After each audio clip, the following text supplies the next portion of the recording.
Lakshmi ji, thank you so much समय देने के लिए जी बिजनेस को। मैम, आपसे समझना चाहेंगे इस वक्त जो भारतीय बाजारों की अगर बात करें, बड़े ग्लोबल इवेंट्स जो हैं उनका हैंगओवर खत्म हो चुका है। अब ग्लोबल मार्केट्स भी तेजी में हैं। भारतीय बाजारों में भी इतने कुछ बड़े ट्रिगर्स अब बचे नहीं है। रिजल्ट्स, अर्निंग सीजन भी खत्म हो चुके हैं और जो बड़े इलेक्शन का माहौल था वो भी अब ओवर हो चुका है। अब यहाँ से आप भारतीय बाजारों के लिए क्या ट्रिगर्स आप देख रही हैं?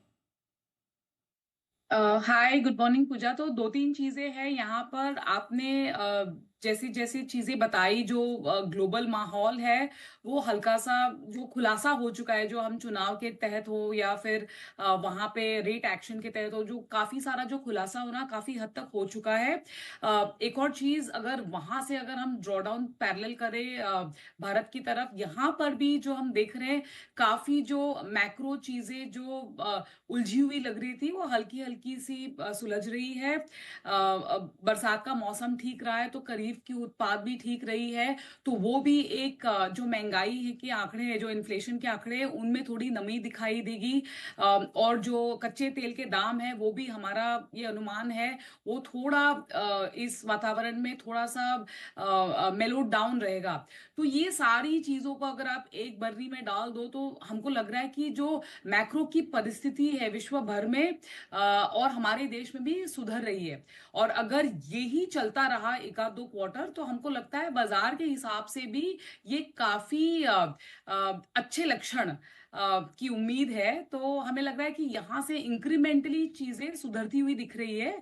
एंड अगर कोई मेजर जियोपॉलिटिकल कांड जिसको या हादसा ना हो तो आई थिंक धीमे धीमे से आई थिंक इम्प्रूवमेंट, जो सेंटिमेंट जो हल्का सा बिगड़ा है वो धीमे धीमे से मेरे हिसाब से ठीक हो सकता है। Lakshmi ji, good morning. Neha this side.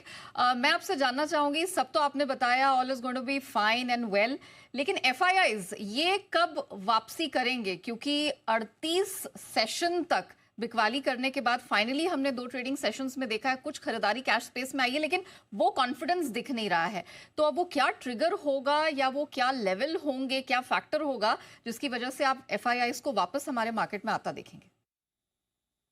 Neha, hi, good morning. तो एक चीज मैं आपको बताना चाहूंगी और दर्शकों को भी ये जानना बहुत जरूरी है कि जो हाल में बिकवाली हुई है वो काफी बाकी देशों में भी हुई है। ऐसा नहीं कि विदेशी निवेशक जो है केवल हमारे बाजार से पैसा निकाल रहे हैं। और ये सब कर कराकर भी अगर आप देखो तो पीछे, हाँ, ये पूरे साल में, अब तो साल खत्म भी नहीं हुआ, 2024 का साल, कैलेंडर ईयर, उन्होंने तकरीबन नेट सेल्स जो करी हुई पूरे साल में केवल 10,000 करोड़ से नेगेटिव है।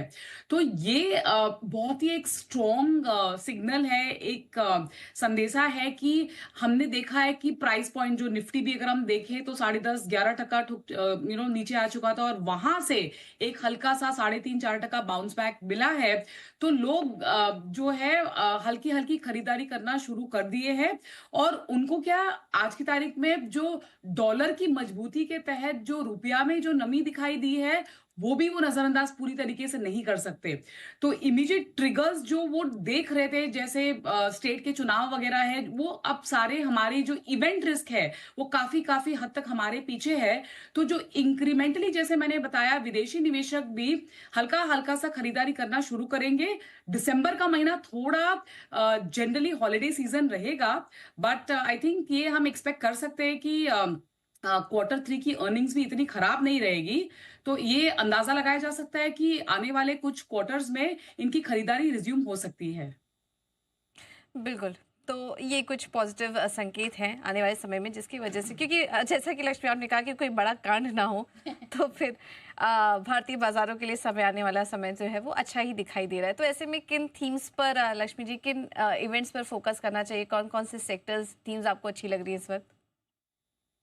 देखिए, दो तीन चीजें हैं। अगर आप देखो, फेस्टिव का माहौल शुरू हो गया है, छुट्टियां शुरू हो रही है, थोड़ा सा जो वो रिलेटेड जो सेगमेंट्स है, फॉर एग्जांपल छोटे छोटे थीम्स हमने आइडेंटिफाई करी है। जैसे ट्रैवल एंड टूरिज्म की एक थीम हो गई, तो वहां पे आपको चेरी पिकिंग का अपॉर्चुनिटी मिलेगा, चाहे वो एविएशन में हो, चाहे वो होटल इंडस्ट्री में हो। तो वो एक सेगमेंट हमको ठीक ठाक लग रहा है जो कि कंजम्पशन के रिलेटेड हो।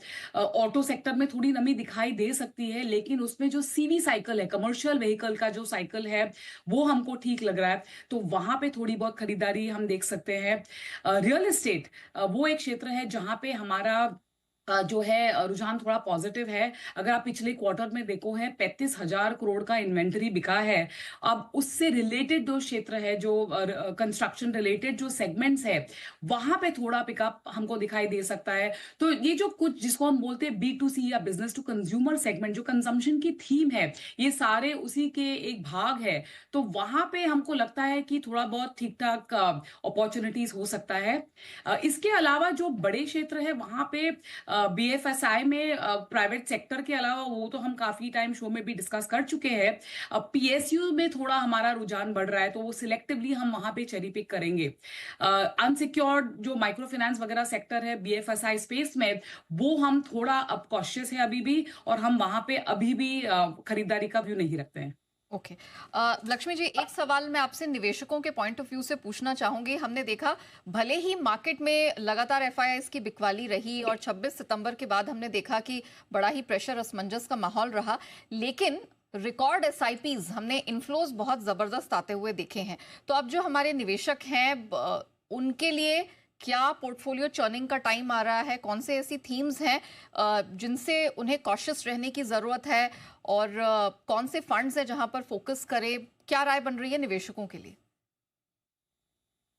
जो रिटेल निवेशक है उनको जो सिस्टमैटिक इन्वेस्टमेंट है, जिसको हम SIP बोलते हैं, वो उनके लिए काफी फायदेमंद रहा है। चाहे वो पिछले 1 साल की अगर आप बात करो या पिछले 10 साल की अगर हम बात करें, तो ये माहौल में भी ऐसा नहीं है कि यहां से आप पलक झपकते पैसा लगा दो और आपके पैसे बढ़ते जाएंगे। ऐसा माहौल अभी भी नहीं है। तो जो डिसिप्लिन्ड इन्वेस्टर है, उनको SIP या STP, जो सिस्टमैटिक ट्रांसफर, उसी के माध्यम अभी भी अपनाने चाहिए। फ्लेक्सी कैप जो कैटेगरी है म्यूचुअल फंड्स में, जहां पे वो हर एक large cap mid cap segment में पैसा लगाते हैं, या फिर मल्टी कैप, ये दो कैटेगरीज है जहां पे वो बेझिझक होके SIP अभी भी कर सकते हैं।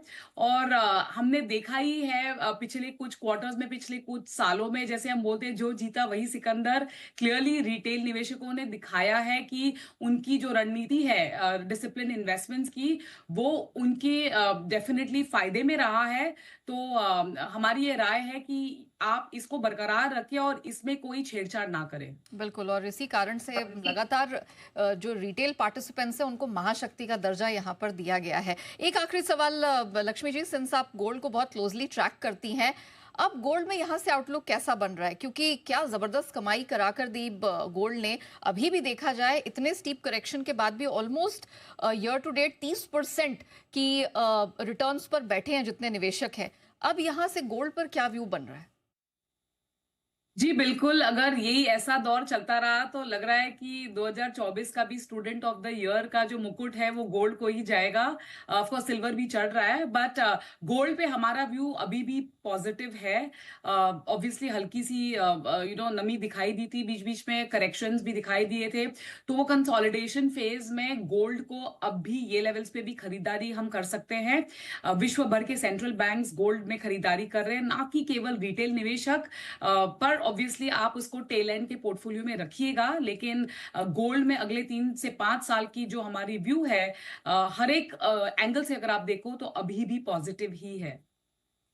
जी, बहुत बहुत धन्यवाद आपका आज अपना कीमती समय हमें देने के लिए और अपने व्यूज़ हमारे साथ शेयर करने के लिए। तो आने वाले समय के लिए फेस्टिव थीम, हॉलिडे और वेकेशन का जो थीम इस वक्त दिखाई दे रहा है दिसंबर तक, एटलीस्ट ये इस क्वार्टर के लिए, वो काफ़ी अच्छा लग रहा है। तो इन पर्टिकुलर थीम्स पर आप नज़र रख सकते हैं। यहाँ से बाजार एटलीस्ट चौथे तिमाही तक काफ़ी अच्छा होता हुआ नज़र आ रहा है। लेकिन चलिए